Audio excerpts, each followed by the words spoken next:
Hi friends, today we are going to see a new chapter called as Many Lives, Many Masters. I know that there is a reason for everything. Perhaps at the moment that an event occurs, we have neither the insight nor the foresight to comprehend the reasons. But with the time and the patience, it will come to the light.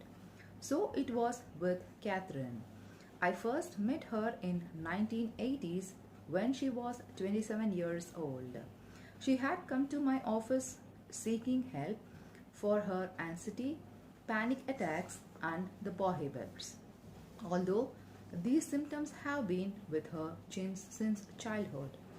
In the recent past, they had become much worse. Every day, she found herself more emotionally paralyzed and the less able to function.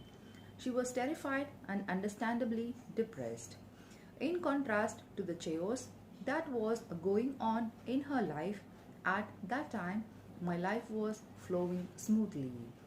I had a good stable marriage, two young children and a flourishing career. From the beginning, my life seems always to have on a straight course.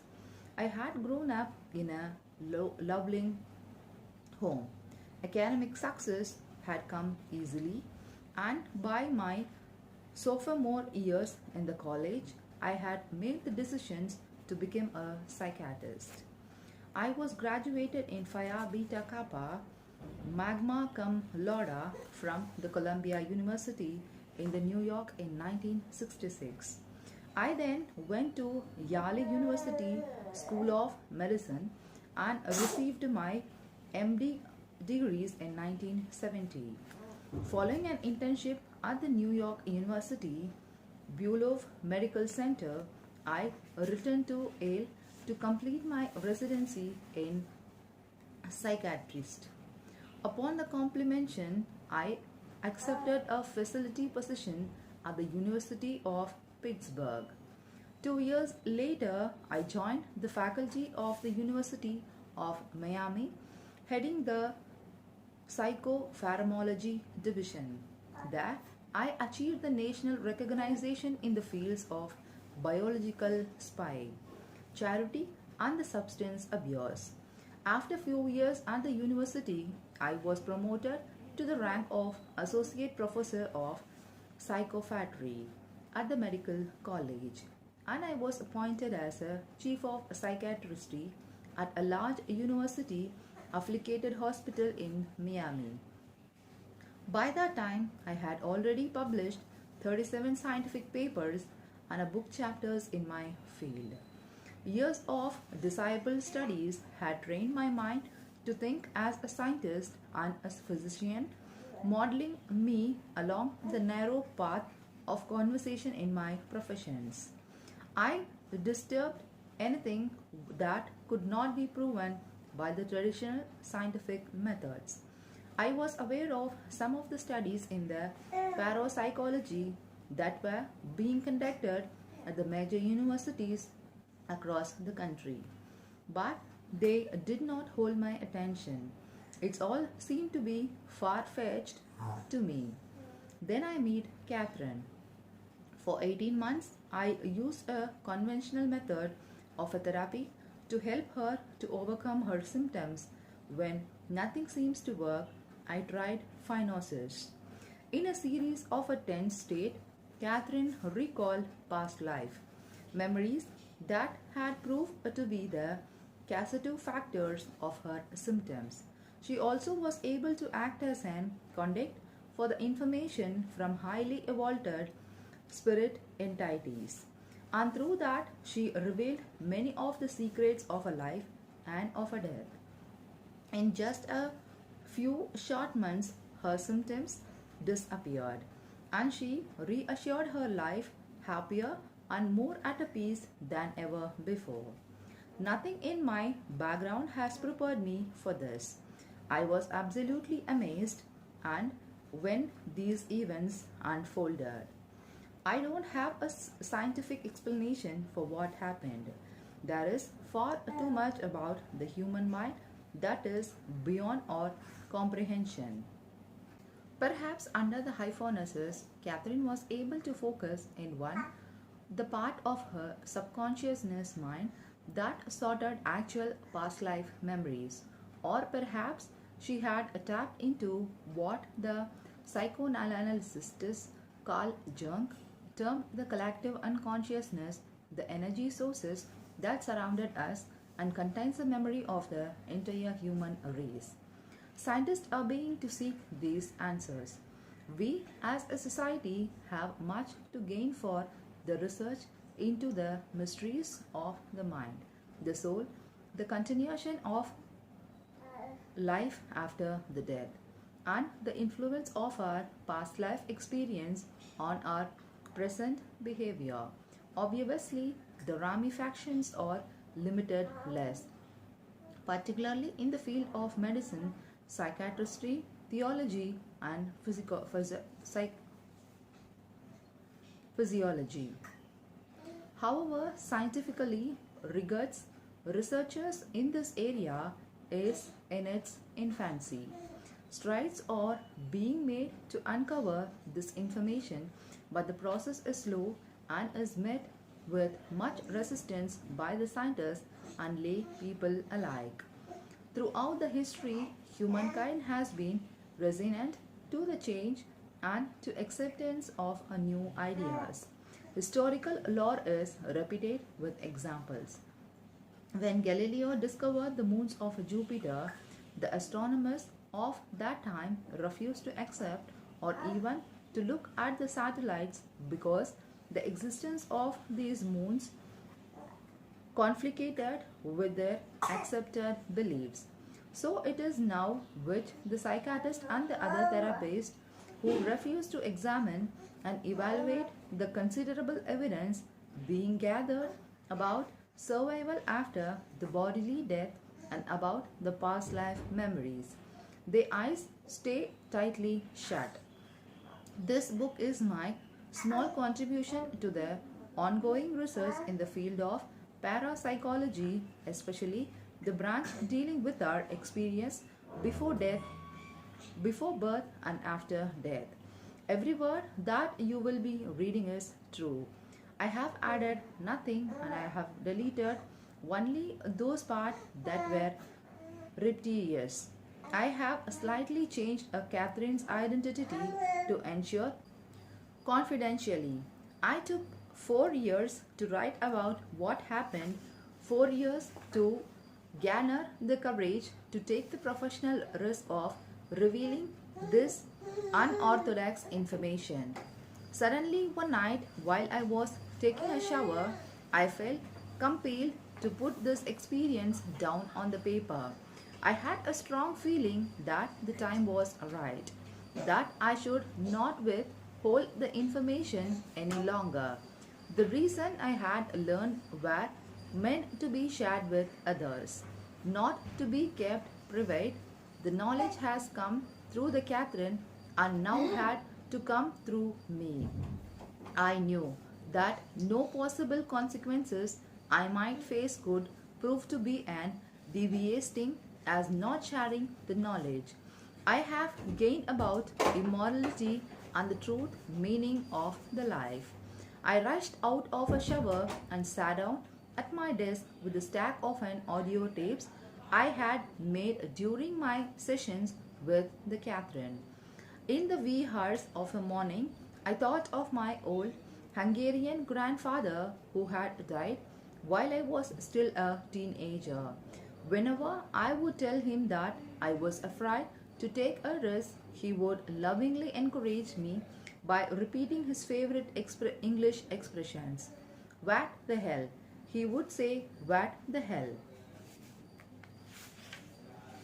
The first time I saw Catherine, she was wearing a vivid crimson dress and was nervously leafing through a magazine in my waiting room. She was visibly out of breath. For the previous 20 minutes, she had been pacing the corridor outside the department of the psychiatrist's office, trying to convince herself to keep her appointment with me and not to run away. I went out to the waiting room to greet her. and we shook the hands. I noticed that her ears were cold and damp, confirming her anxiety. Actually, it had taken her 2 months of gathering to make an appointment to see me, even though she had been strongly advised to seek my help by the two staff physicians, both of whom she trusted. Finally, she was here. Catherine is an extraordinarily attractive woman with a medium length blonde hair and hazel eye. At the time, she worked as a laboratory technician in the hospital where I was a chief of an psychiatry, and she earned an extra money modeling the swimwear. I usher her into my office past the couch and to a large leather chair. We sat across from each other, my semicircular desk separating us. Catherine leaned back in her chair, silent and not knowing where to begin. I waited, preferring that she chooses the opening. But after a few minutes, I began inquiring about her past. On the first visit, we began to unravel who she was and why she has came to see me. In answer to my questions, Catherine revealed the story of her life. She was the middle child reared in a conservative Catholic family in a small Massachusetts town. Her brother, both 3 years earlier than she, was a very athletic, and he enjoyed a freedom that she was never allowed. Her younger sister was the favorite of both parents. When we started to talk about her symptoms, she became noticeably more tense and nervous. Her speech was rapid, and she leaned forward, resting her elbow on the desk. Her life has always been burdened with the fears. She feared water, feared choking to the extent that she could not swallow a pill, feared airplanes, feared the dark, and she was terrified of dying. In the recent past, her fears has begun to the worsen. In order to feel the safe, she often slept in the walk-in the closest in her apartments. She suffered 2 or 3 hours of insomnia before she is being able to fall asleep. Once asleep, she would sleep lightly and fitfully, awaking frequently. The nightmares and the sleepwalking episodes that have plagued her childhood were returning. As her fears and the symptoms increasingly paralyzed her, she became more and more depressed. As a Catholic, Catherine continued to talk. I could sense how deeply she was suffering. Over the years, I have helped many patients like Catherine through the agonies of their fears, and I felt confident that I could help her too. I decided we would begin by delving into her childhood, looking for the original sources of her problem. Usually, this kind of an insights help to alleviate an anxiety, if necessary, and if she could manage to swallow the pills, I would offer her some mild and anti-anxiety medicines to make her more comfortable. This was a standard textbook treatment for the Catherine's symptoms, and I never hesitated to use a tranquilus or even the antidepressant medicines to treat the chronic, severe fears and anxiety. Now I use these medicines much more sparingly and only temporarily, if at all. No medicines can reach the real root of these symptoms. My experience with Catherine and others like her have proved this to me. Now I know there can be the curses, not just the suppressions or covering over of symptoms. During the first session, I kept trying to gently nude her back to her childhood. because Catherine remembered amazingly few events from her early lives. I made a mental note to consider the hypotherapy as possible to shortcut to overcome these repressions. She could not remember any particularly traumatic moments in her childhood. That would explain the epidemic of fears in her life. As she strained and stretched her mind to remember, isolated memory fragments emerged. When she was about 5 years old, she had a panic when someone had pushed her off a driving board into a swimming pool. She said that even before the incident, however, she had never felt comfortable in the water. When Catherine was 11, her mother had come severely depressed. Her mother's strange withdrawal from the family necessities visits to a psychiatrist with an ensuring electroshock treatments. These treatments had made it difficult for her mother to remember the things. This experience with her mother frightened Catherine. But as her mother improved and became herself again, Catherine said that her mother fears disappointed. Her father had a long standing history of alcohol abuse, and sometimes Catherine's brothers had to retrieve their father from the local bar. Her father's increasing alcoholic consumptions lead to his having a frequent fights with her mother, who would then become moody and withdrawn. However, Catherine reviewed this as an accepted family pattern. Things were better outside the home. She dated in high school and mixed in easy with her friends, most of whom she had known for many years. However, she found it difficult to trust the people, especially those outside her small circles of the friends. Her religion was simple and unquestioned. She was raised to believe in an traditional Catholic ideologies and practices, and she had never really doubted the fruitfulness and the validity of her faith. She believed that if you were a good Catholic and lived properly by observing the faith and its ritual, you will be rewarded by going to heaven. If not, you would experience the purgatory or hell. A parifacial god and his son made these final decisions. I later learned that Catherine did not believe in reincarnations. In fact, she knew a very little about the concept, although she had read sparingly about the Hindus.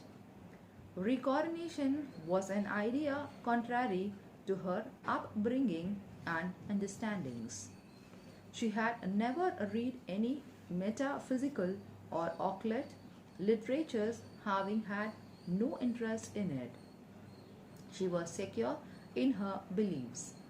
After high school, Catherine completed a 2-year technical program, emerging as a laboratory technician. Armed with the professionals and encouraged by her brother's move to Tamba, Catherine landed a job in Miami at a large teaching hospital affiliated with the University of Miami School of Medicine. She moved to Miami in the spring of 1974 at the age of 21.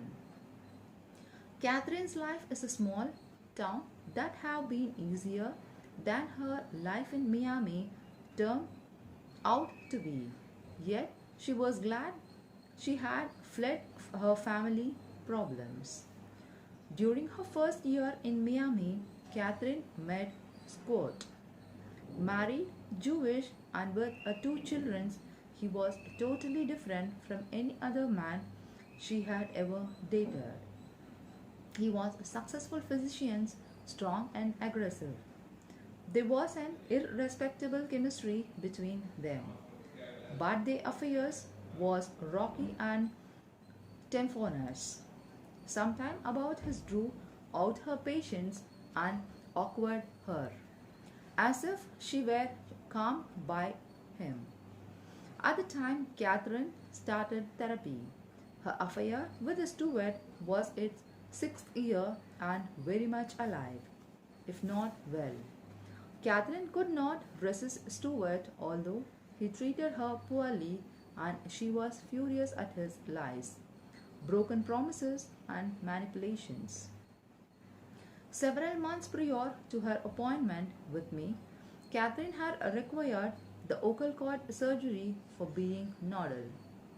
She has been anxious prior to the surgery but was absolutely terrified upon awakening in the recovery room. It took hours for the nursing staff to calm her.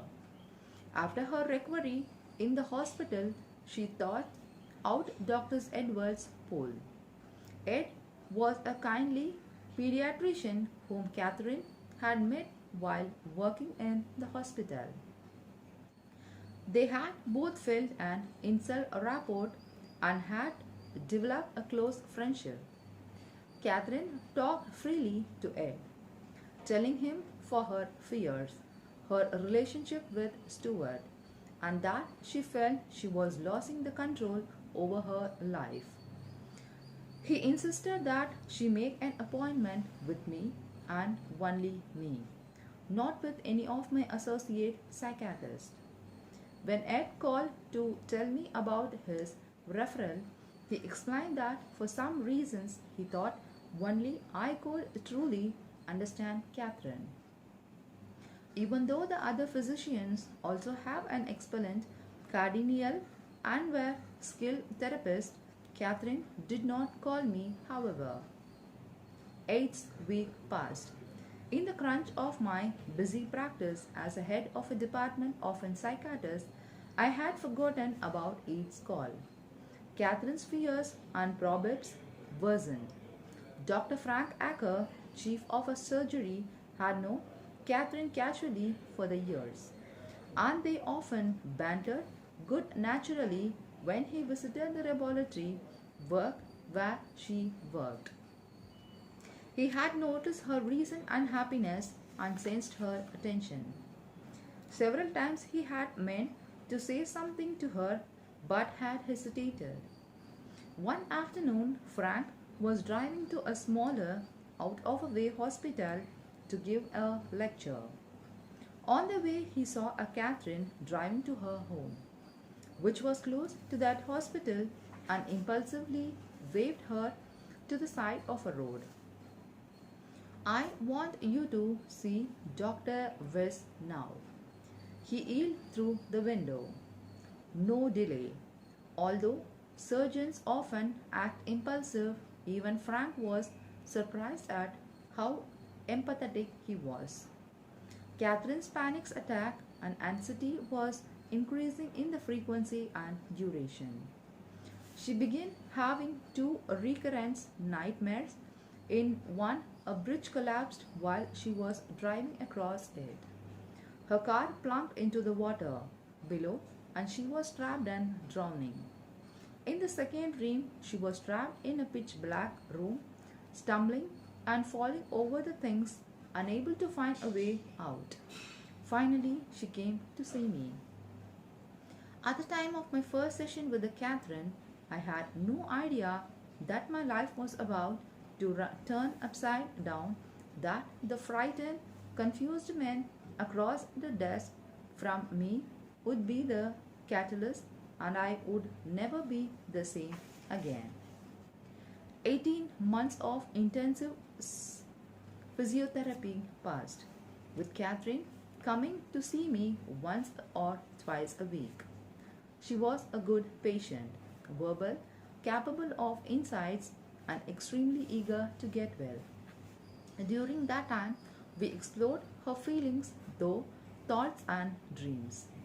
Her recognition of an recurrent behavior pattern provided her with insights and understandings. She remembered many more significant details from her past, such as her merchant seaman's father, absence from the home, and his occasional violent outburst after drinking too much. She understood much more about her turbulent relationship with the steward, and she expressed anger more appropriately. I felt that she would have been much improved by now. Patients almost always improve when they remember unpleasant influences from this past, when they learn to recognize and correct the maladaptive behavior patterns, and when they develop insights and the views they problem for a larger, more detached perspectives. But Catherine had not improved. Anxiety and panic attacks still tortured her. The vivid, recurrent nightmare continued, and she was still terrified of the dark, of water, and of being closed in. Her sleep was still fragmented and unfreshing. She was experiencing the heart palpitations. She continued to refuse any medicines, afraid of choking on the pills. I felt as if I had reached a wall and that no matter what I did, that wall would remain so high that neither of us would be able to climb over it. But with my sense of and frustration came an added sense of determination. Somehow I was going to help Catherine, and then a strange thing happened. Although she was tensely afraid of flying and had to fortify herself with several drinks while she was on the plane, Catherine accompanied Stewart to a medical conference in Chicago in the spring of 1982. While there, she pressured him into visiting the Egyptian exhibit at the Art Museum, where they joined a guided tour. Catherine had always had an interest in the ancient Egyptian artifacts and reproductions of results from that period. She was hardly a scholar and had never studied the time in history, but somehow the pieces seems familiar to her. When the guide began to describe some of the artifacts in the exhibits, she found herself correcting him. And she was right. The guide was surprised. Catherine was stunned. How did she know all these things? Why did she feel so strongly that she was right? So sure of herself that she corrected the guide in public. Perhaps the memories were forgotten from her childhood. At next, her appointment, she told me that what had happened. Months earlier, I had suggested the hypnosis to Catherine, but she was afraid and she resisted. Because of her experience at the Egyptian exhibits, she now recurrently agreed. Hypnosis is an excellent tool to help a patient remember a long forgotten incidents. There is nothing mysterious about it. It is just a state of an focused concentration. Under the instructions of a trained hypnotist, the patient's body relaxes, causing the memory to sharpen. I had hypnotized hundreds of a patient and had found it helpful in reducing the anxiety, eliminating the prohibits, changing the bad habits, and aiding in the recall of an repressed material. On occasion, I have been successful in regressing patients back to their early childhoods, even to when they were 2 or 3 years old, thus allocating the memories of a long forgotten thermos that were disturbing their lives. I felt confident that hypnosis would help Catherine. I instructed Catherine to lie on the couch with her eyes slightly closed and her head resting on a small pillow. At first, we focused on her breathing. With an exhaustion, she released stored up tensions and anxiety, which each inhalant she relaxed even more. After several times of this, I told her to visualize her muscles progressively relaxing, beginning with her facial muscles and jaws, her neck and shoulders, her arms, back and the stomach muscles, and finally her legs. She felt her entire body sinking deeper and deeper into the couch. Then I instructed her to visualize a bright white light at the top of her head. Inside her body, later on, as I had the light spread slowly down her body, it's completely relaxed every muscles, every nerves, every organs, all of her body, bringing her into a deeper and a deeper state of relaxation and peace. She felt sleeper and sleeper, more and more peaceful and calm. Eventually, at my instructions, the light filled her body and surrounded her as well. I counted backward slowly from 10 to 1. With each number, she entered a deeper level of relaxation. Her trance state deepened. She was able to concentrate on my voice and exclude all background noises. By the count of a 1, she was already in the modesty deep state of hypnosis. The entire progress has taken about 20 minutes. After a while, I began to regress her, asking her to recall memories of progressively earlier ages. She was able to talk and to answer my question while maintaining a deep level of hypnosis. She remembered a traumatic experience at the dentist that occurred when she was 6 years old. She vividly remembered the terrifying experience at the age 5 when she was pushed from a diving board into a pool. She had gagged and choked then. Swallowing some water, and while taking about it, she began to gag in my office.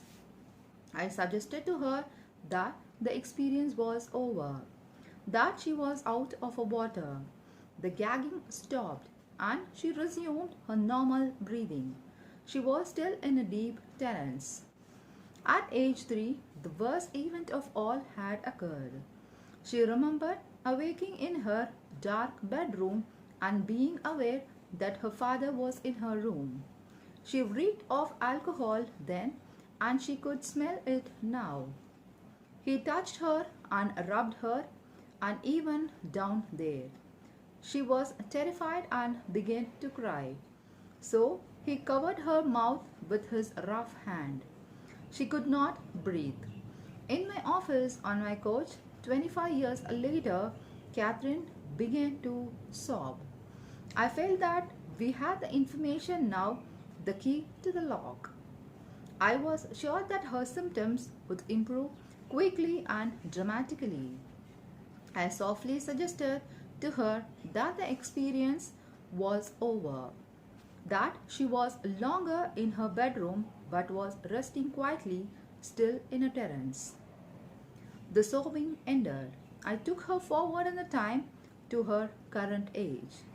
I awakened her after I had instructed her by the psychothotic suggestions to be remember all that she had told me. We spent the reminders of a session discussing her suddenly vivid memory of an taruma with her father. I tried to help her accept and integrate her new knowledge. She now understood her relationship with her father, his reaction to her, his orphaness, and her fear of him. She was still shaking when she left the office. But I knew that the understanding she had gained was worth the momentary discomfort. In the dharma of uncovering her painful and deeply depressed memories, I had entirely forgotten to look for the possible childhood connections to her knowledge of Egyptian artifacts. But at least she understood more about her past. She had remembered several terrifying events, and I expected a significant improvement in her symptoms. Despite this new understanding, the next week she reported that her symptoms remained intact, uh, as a service as ever. I was surprised. I could not understand what was wrong. Could something had happened earlier than the age 3? We had uncovered more than the sufficient reason for her a fear of the caulking of a water, of the dark, and of being trapped, and yet the piercing fear and the symptoms, the uncontrolled anxiety were all still devastating. Her walking movements, her nightmares were very terrifying as before. I decided to regress her future. While hypnotist, Catherine spoke in a slow and deliberate whisper. Because of this, I was able to write down her words verbatim and have quoted the Catherine directly. The eclipse represents pauses in her speeches, not delegation of her words, not editing on my parts. However, some of the material that is repetitious is not included here. Slowly, I took Catherine back to the age of 2. But she recalled no significant memories. I instructed her firmly and clearly. Go back to the time for which your symptoms arise. I was totally unprepared for what came next. I see a wide steps leading up to a building, a big white building with the pillars open in front. There are no doorways. I'm wearing a long dress, a sack made of rough material. My hair is braided, long blonde hair. I was confused. I wasn't sure what was happening. I asked her what the year was, what her name was. Aronda. I am 18.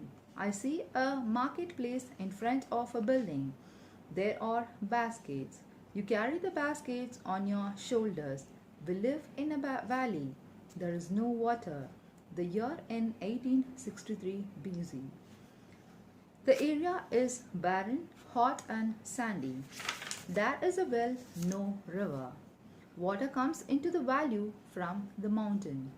After she related more topographical details, I told her to go several years ahead in a time and to tell me what she saw.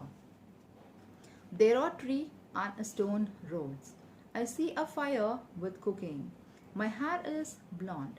I'm wearing a long, coarse brown dresses and sandals. I'm 25. I have a girl child whose name is Clastra. She is Rachel. Rachel is presently her niece. They have always had an extremely close relationship. It's very hot. I was startled. My stomach knotted and the room felt cold.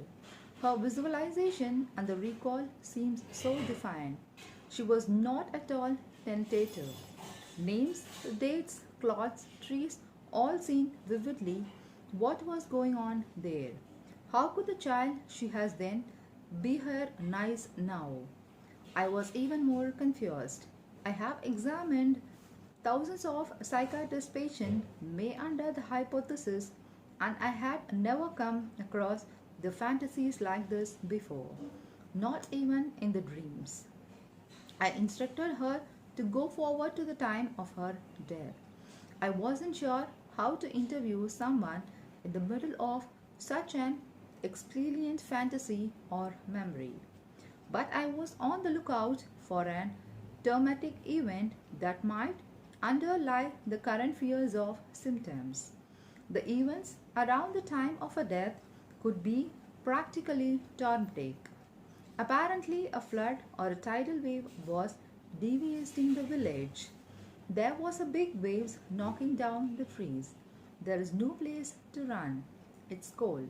The water is cold. I have to save my baby, but I cannot. Just have to hold her tightly. I drown. The water chokes me. I can't breathe, can't swallow.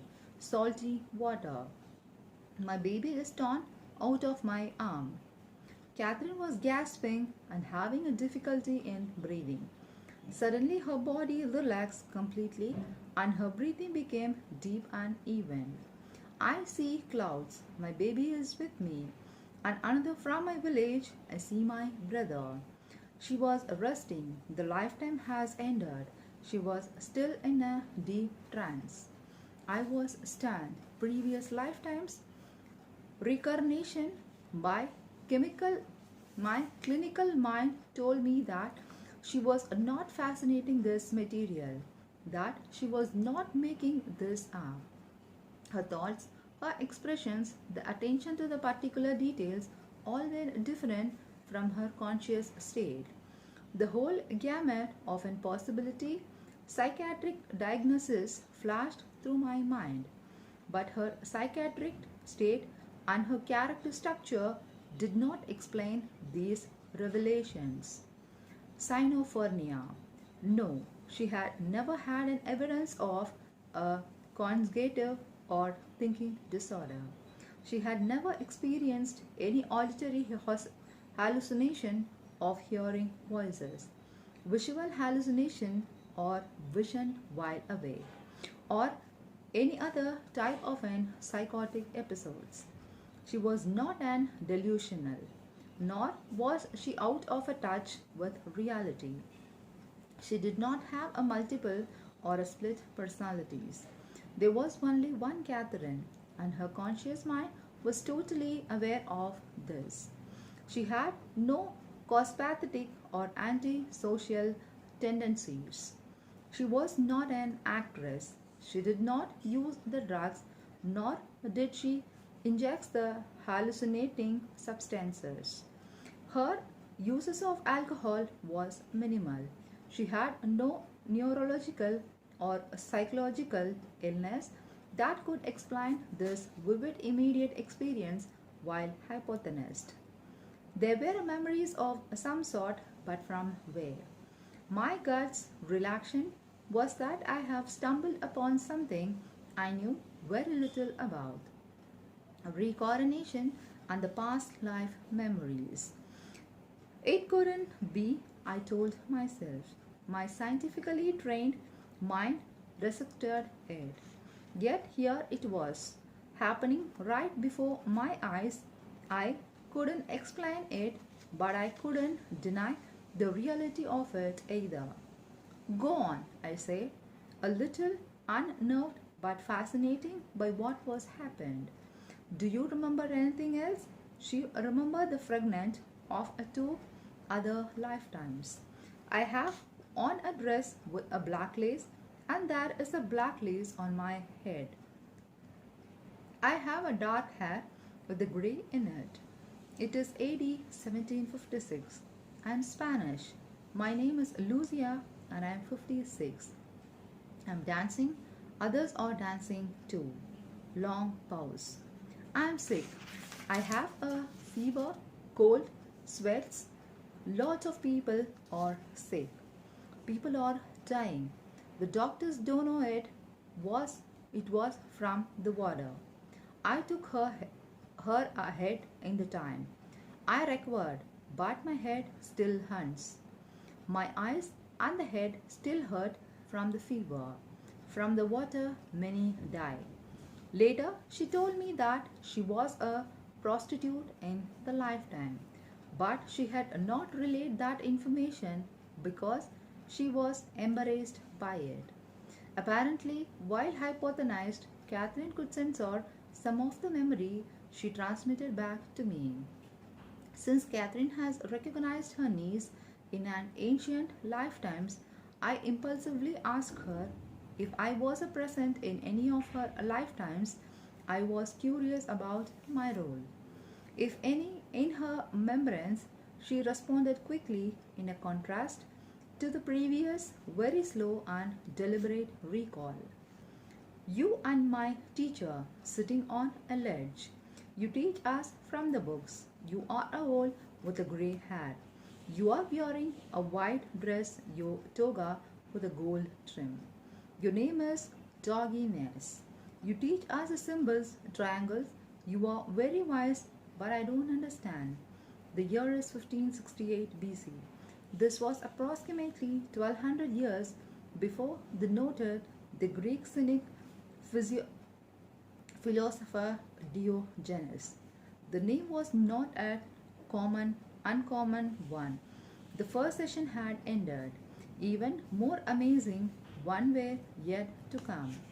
After Catherine left and over the next several days, I pondered the details of the hypothetical regressions. It was naturally for me to ponder. Very few details emerging from even a normal therapy hours escaped my obsessive mental analysis, and the session was hardly normal. In addition, I was very skeptical about the life after death, reincarnation, out of a body, experience, and related phenomena. After all, the logical part of me ruminated this could be very her fantasy. I wouldn't actually be able to prove any of her assertions or visualization. But I was also aware, although much more dimly, of a future and a less emotional thought keeps on open mind. The thought said that true science begins with observation. Her memories might not be fantasy or imaginations. There might be something more than the meets the eye or any of the other senses. Keep an open mind. Get more data. I had another nagging thought. Would Catherine, prone to anxieties and fear to begin with, be too frightened to undergo the hypothesis again? I decided not to call her. Let her digest the experience too. I would wait until the next week. 1 week later, Catherine bounced into my office for her next hypothesis session. Beautiful to begin with, she was more radiant than ever.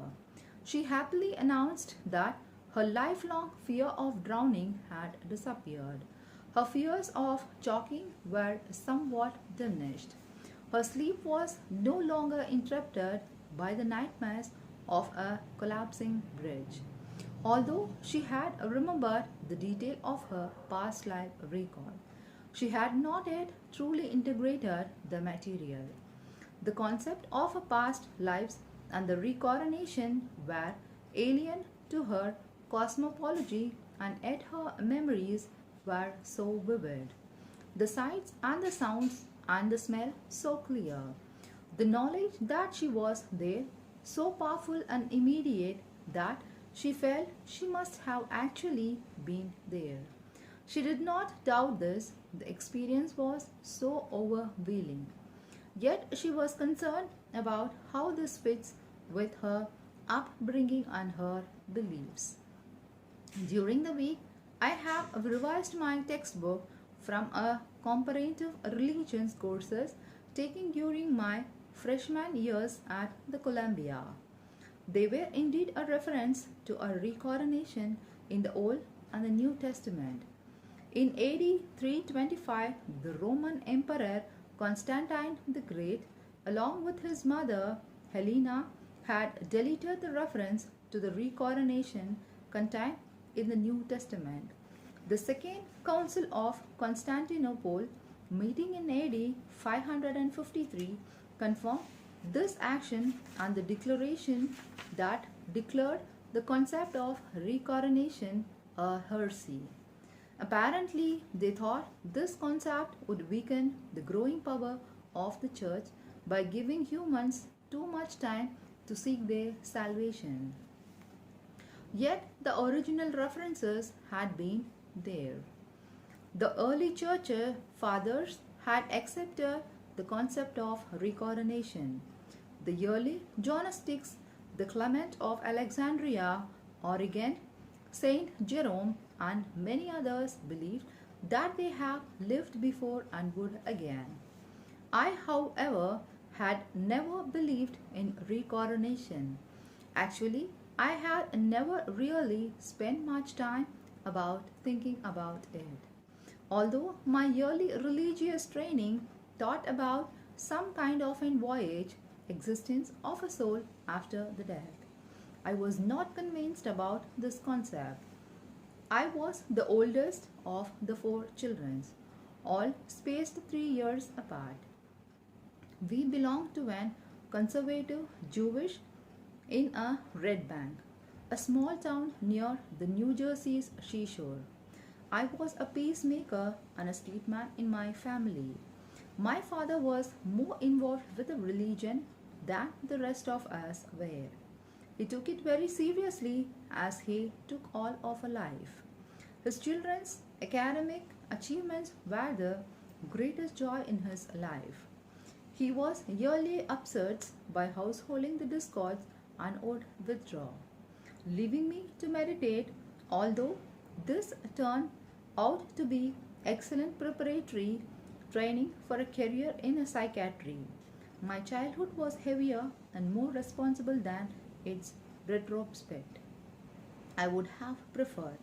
I emerged it from it was a very serious young man, one who got used to taking on too much responsibility.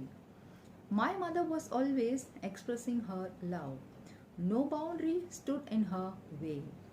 A simpler person that my father, she used to gull martyrdom, terminal embarrassment, and vicarious identification with her children as a manipulative tools, all without a second thought.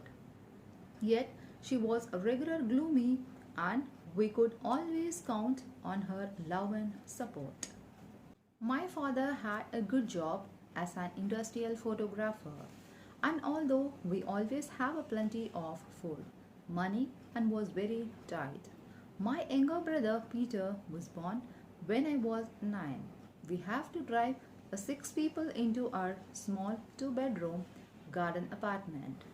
Life in this small apartment was hectic and noisy, and I sought refuge in my books.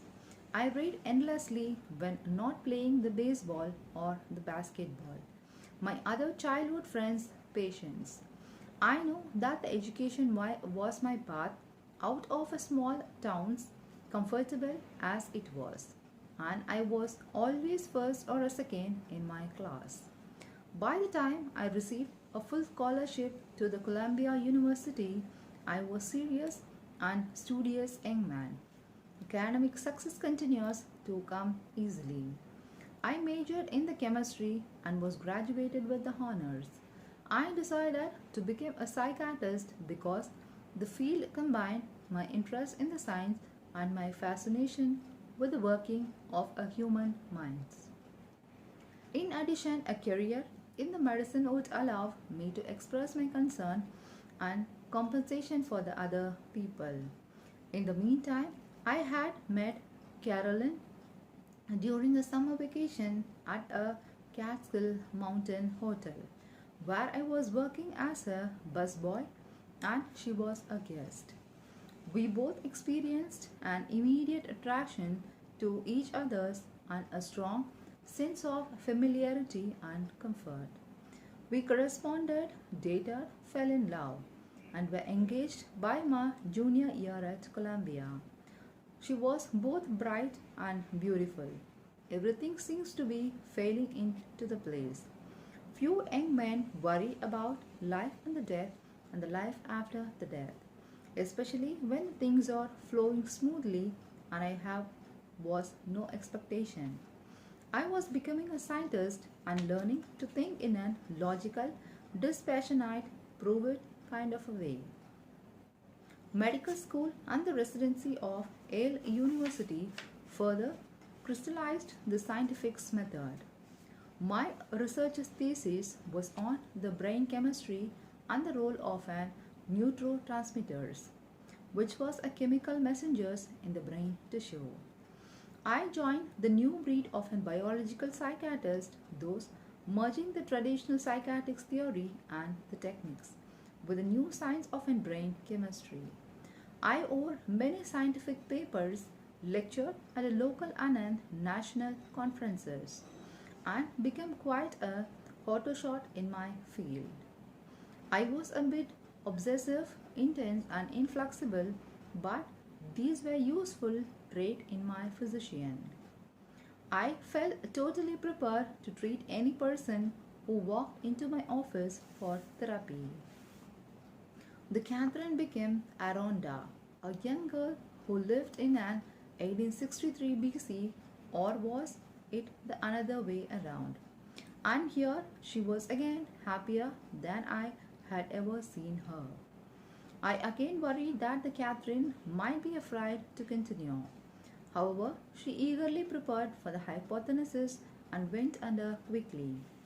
I am throwing a burden or a flower on the water. This is a ceremony. My hair is blonde and bearded. I am wearing a brown dress with a gold and sandals. Somebody has died. Somebody in the royal house. The mother. I am a servant with the royal house, and I help with the food. I am a servant with the royal house. We put the bodies in a brine of 30 days.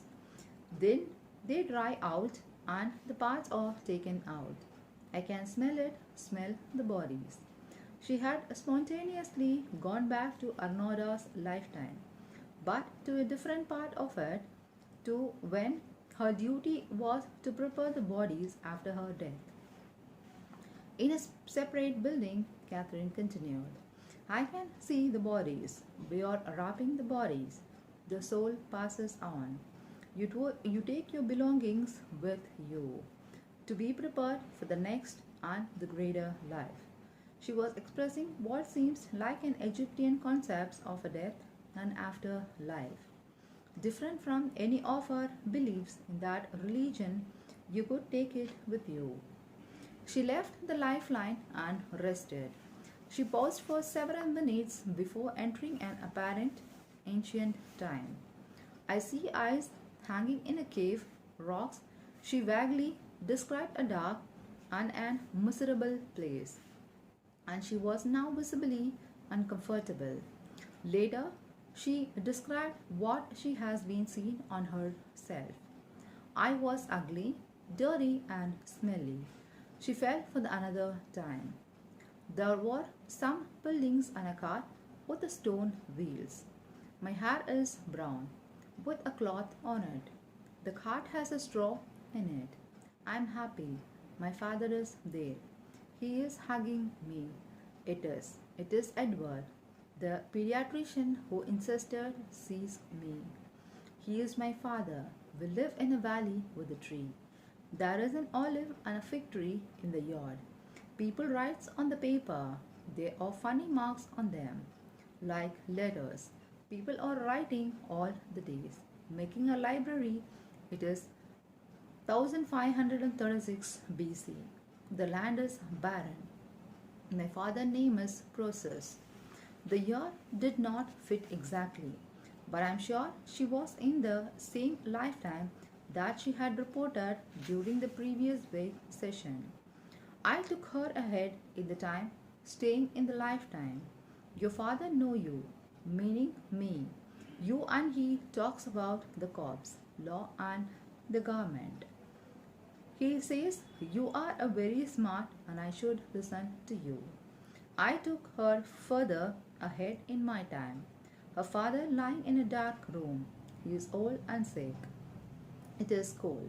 I feel so empty. She went ahead to her death. Now I am old and feeble.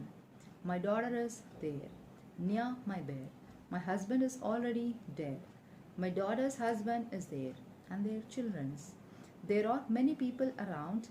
Her death was peaceful this time. She was floating. This reminds me of Dr. Raymond Moody's studies of victims of an near-death experiences.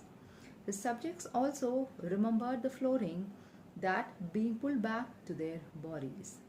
I had read this book several years previously and now made a mental note to be reread it. I wondered if Catherine could remember anything more than after the death, but she could not only say, I'm just floating. I awakened her and ended the session.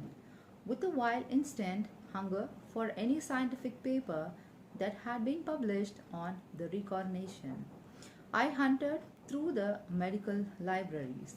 I studied the work at Ian Stevenson, MD, a well respected professor of the psychiatrist at the University of Virginia, who has published extensively in the psychiatric literature. Dr. Stevenson has collected over 2000 of an example of a children with an reincarnation type memories and experiences. Many exhibited the xenoglossy, the ability to speak a foreign languages to which they were not exposed. This case report are carefully complete, well researched and truly remarkable. I read an excellent scientific overview by Edgar Mitchell.